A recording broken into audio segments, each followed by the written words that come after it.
Good morning everybody and welcome to Joe's Barbecue House. Today we're going to do a 9-pound pork shoulder on the 22-inch Weber kettle.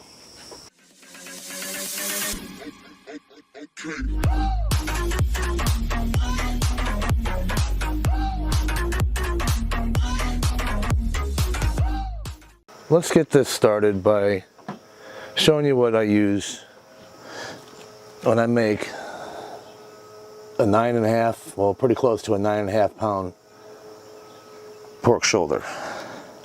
I got this at my local grocery store over at Strax.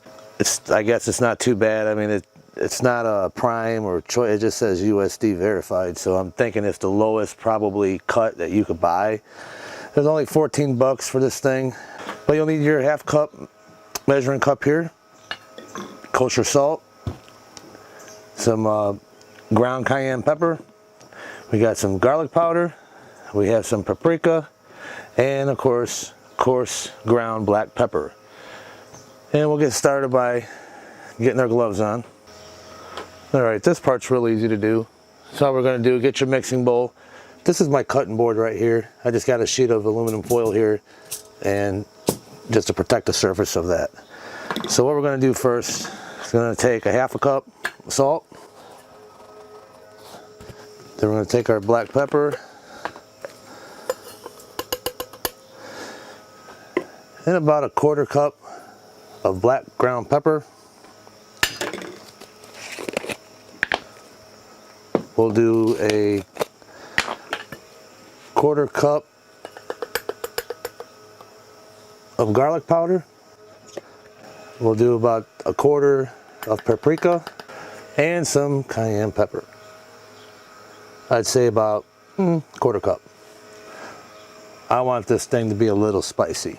And here we're going to add about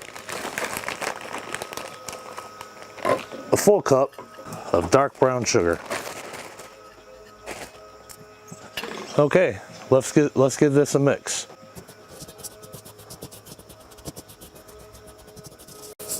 You'll probably have extra left over, which is fine. I always save it and put it in a shaker. And it's great on all kinds of stuff. Now you don't have to add the red pepper if you don't like. Okay, once you get your pork shoulder rub ready to go, go ahead and pull your pork shoulder out of the package and rinse it off with cold water and pat it down. And after carefully looking here, I see some fat here that I definitely want to get off here.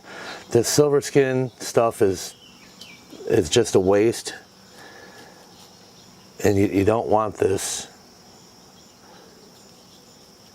in your pork. So let me go ahead and get this trimmed off.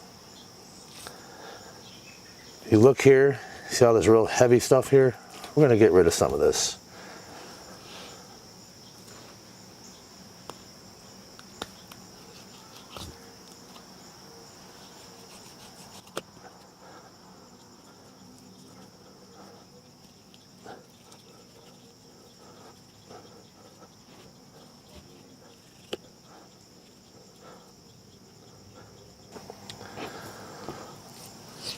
Roll the other side and see how you got this real thick fat cap here. Just going to trim some of this down. What you want to do is leave about a 1/4 inch of fat. That's all you need.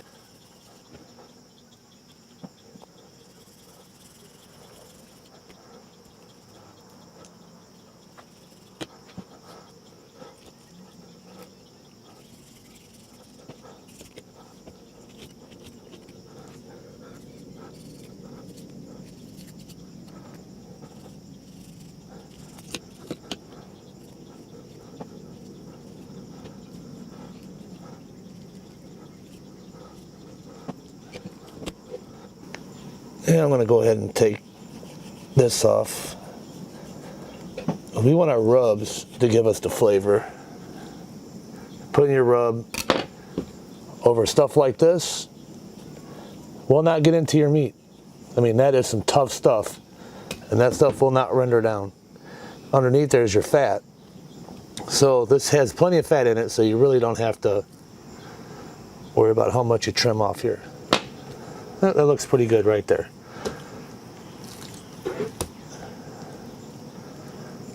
So let's go ahead and get our rub on.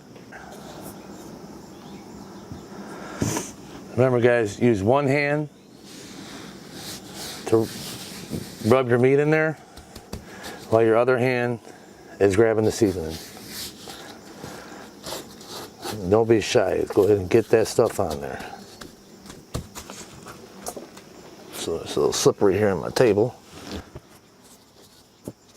because you don't want to contaminate your seasoning by using both hands and taking one hand and putting it on your meat and then your other hand in your rub.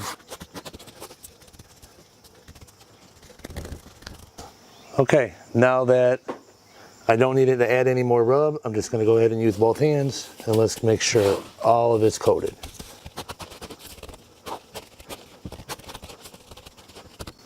Okay, what's going to go on from here is we're going to put this back in the refrigerator, and we'll be back. Okay, let's get this thing fired up. So as you guys know, I like to use these Weber letter cubes. I'm going to use these Cowboy hickory chunks, and of course Kingsford charcoal. Let's get this thing lit.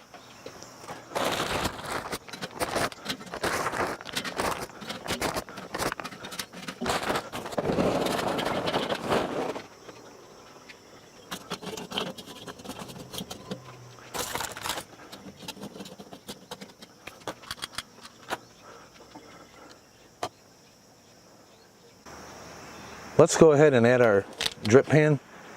It's a 13 by 9 by 2. It's wrapped with aluminum foil. I'm going to set it about right here. Let's go ahead and add our drip pan. It's a 13 by 9 by 2. It's wrapped with aluminum foil. I'm going to set it about right here. Okay, here I'd like to show you a meat thermometer that I use. It's a wireless one, and it works with your phone. I'm sure it works with iPhone as well. This is an Android. And as you can see, you can program up to 6 probes. Right now, I only have 3 probes. 2 will go into the meat, and this one will check my grill temps. Now I know it doesn't have an ambient temp sensor on the tip of it, but it's a guide and it does work. I've used it. I paid about $40 for this thing on Amazon, and it's been great. Okay everybody, it's been about 10 minutes here, and let's go ahead and add our rack, and let's put our lid on. Always remember, coals the opposite of the vent. Okay, currently the gauge here on the lid is reading 300 degrees. So what I like to do is take the bottom vent and close it down to about 1/8 open. And we'll close this vent here down to halfway. I'll be back and show you how I set up the meat thermometer. Okay, we have our temps about right where we want them. So I'm going to go ahead and get this pork on. What we're going to do here is fat side down, which would be this way.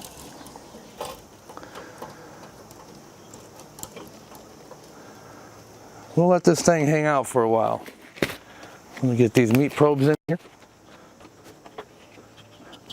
We'll set one approximately down in here, and we'll set one over here on the opposite side. Let me get these things untwisted here. And wait till over here. There we go.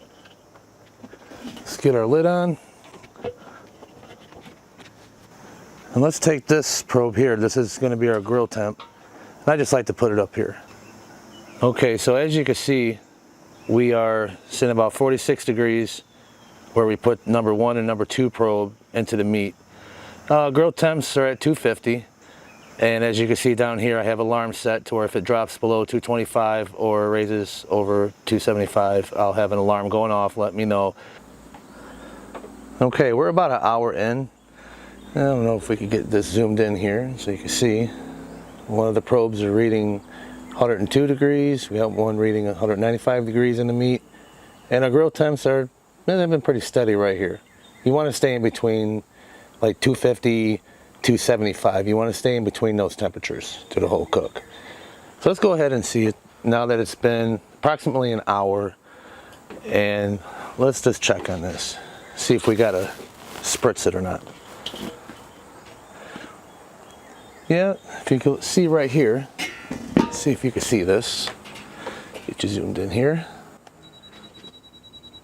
You can see it's a little dry in some areas, so I'm gonna go ahead and put the lid back on, and I'll be right back. Okay, so all we're going to do, all we have right here is simple water. So all this is water. Oh, let me get in the lens here. So all that is. Go ahead and spray it down. Get all around the edges here. Okay, and we'll come back and check back in about an hour and see how she's doing. And by the way, this temp gauge, as you guys didn't see before,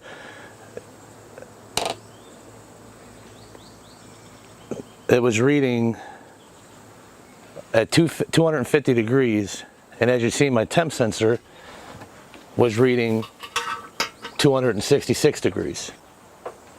We're about 3 hours in. I like to show you guys what the coals look like, and what I like to do, kind of shake the basket a little bit to stoke the fire here. Our internal temps are about 140, so let's just go ahead and add a couple hickory chunks to this. That should do it.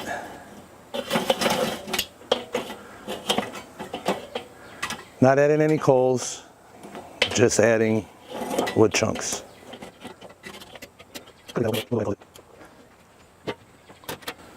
And just so you guys know, you do not have to have this third temp gauge here in this lid here, as you can see.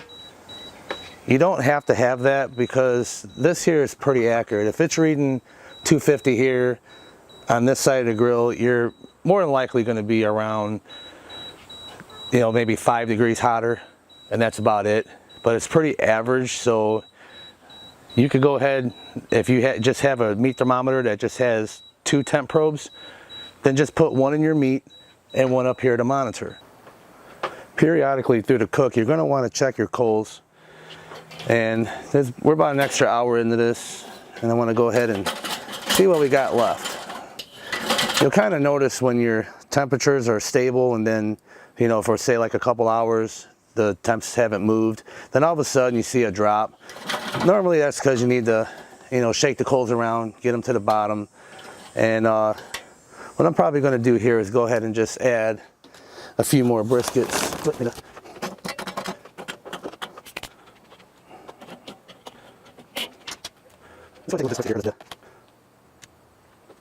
Now that is looking really good. So you don't want to add any more wood chunks at this time because you don't want to over smoke it, because I usually let it go about 3 to 4 hours of smoke and then I stop. If I have to add coals, I will. Being that this is a 9.5 pound pork butt, it will probably take at least 5 hours or more to get it up to the 160 mark, 165. If you notice, I haven't rotated this thing, and I'm not going to because both sides are doing really well. Okay, what we're going to do next here, it's been about, I'd say 6 hours, 6.5 hours in, and we're going to go ahead and pull this pork butt. And what you want to use, I don't know if you can see these real good, but I got these on Amazon too, and these are really nice for grabbing meat. All right, we'll set that right here. Okay, what we're going to do here is go ahead and wrap this thing. It'll be very easy to do. I'm just going to add a little bit of apple juice here, as you can see. Okay, just pour some on each side, just a little bit. You don't need very much, maybe a couple tablespoons or so. Okay, and then we're just gonna add a little bit of honey. Any kind of store-bought honey will do just fine. Just a little bit. And as you can see, that's what I use right there. Next, we're gonna take the mix. This is the rub we used in the very beginning of the video. I just put it in an empty shaker. And we're just gonna shake some over the top. Now, some half stick of butter, just cut in slices. Doesn't have to be perfect. Let's put some here at the bottom. Okay, let's get this thing wrapped up.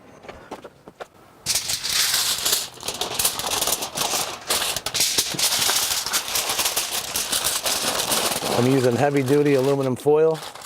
Don't use that thin stuff.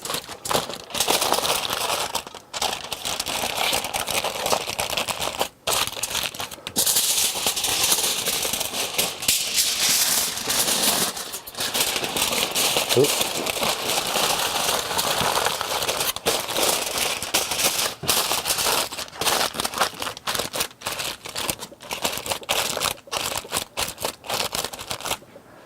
Okay, now let's get this thing back on the grill. Okay, so what we're going to do now is check our fire before we put this back on.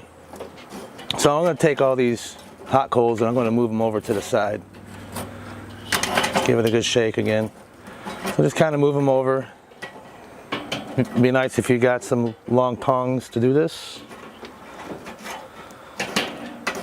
And it'd be kind of like similar to a minion method. We're not worried about smoke hitting it. We're not worried about anything like that. So if you want to add wood chips or wood chunks in there to make the outdoor smell good, then you can. But I'm going to just put in some briskets.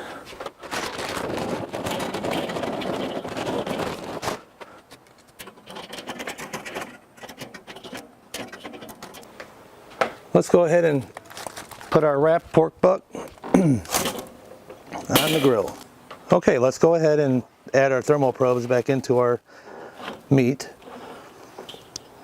Just don't hit the bone. Just kind of want to center. That bone's so small here. That bone too. There we go. A little bit.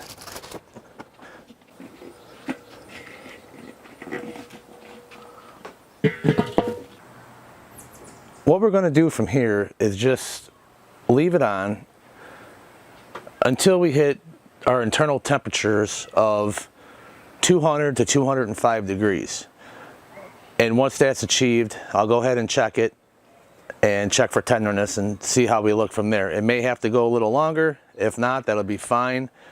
But once we get up to the internal temperatures of 200 to 205, I will pull it. All right, I would just like you guys to see how steady these temperatures are. This thing's been going like this from when we wrapped it. And I did add a little bit of coals. I didn't put that on video because I think you guys should get the idea by now to just, keep an eye on your fire. Just don't open your lid all the time.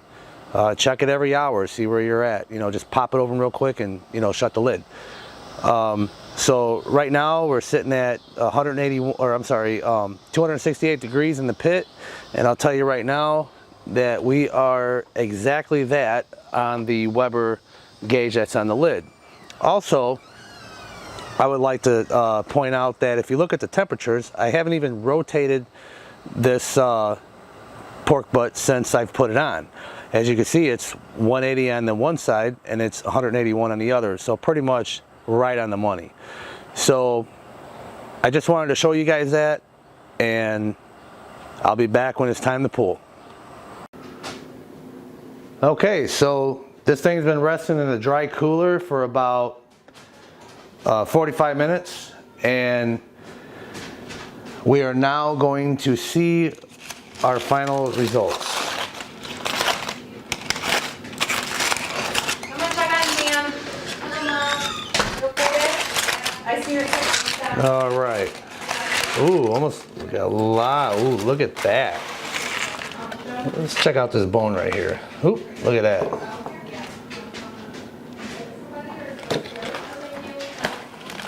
Let's see if this bone's gonna come out of here. Look at that. Still very hot. Let's see here, let's get this bone out of here.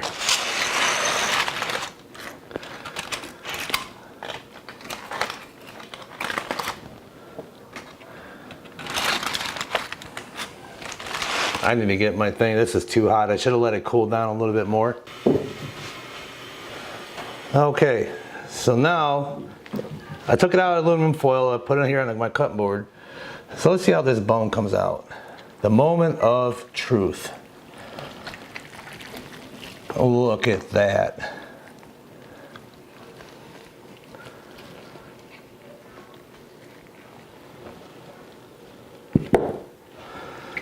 And nothing but goodness. Look at that moisture.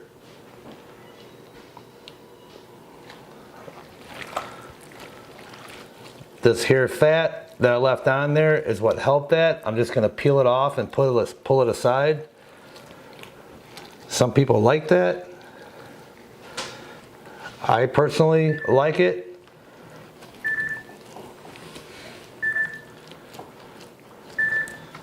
I got my buzzer going off over here. Look at that. Perfect. Still very hot even after sitting in the cooler.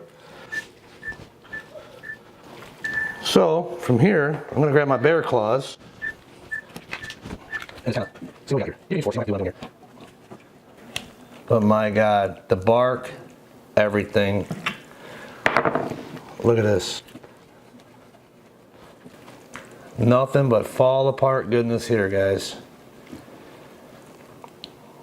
See that bark? So don't mind me, I'm going to take a little bite. Oh my God. Wow.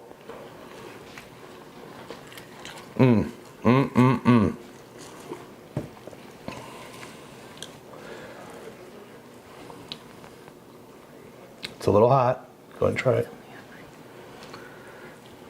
There you go, Vinny. You want to try some? Yeah. All right. How about you, Mr. Connor? You want to try some? It's hot. No. Nice hickory smoke flavor. Yeah. So there you go, guys. I would say, well, it's been 16 hours to do this 9.5 pound pork shoulder. Totally worth it. Not a bad smoke ring. I was looking for a little bit better of a smoke ring, but as you can see, there's some pink in there. Not too bad. But as you can see, nice, moist, tender, right off your 22-inch Kettle grill.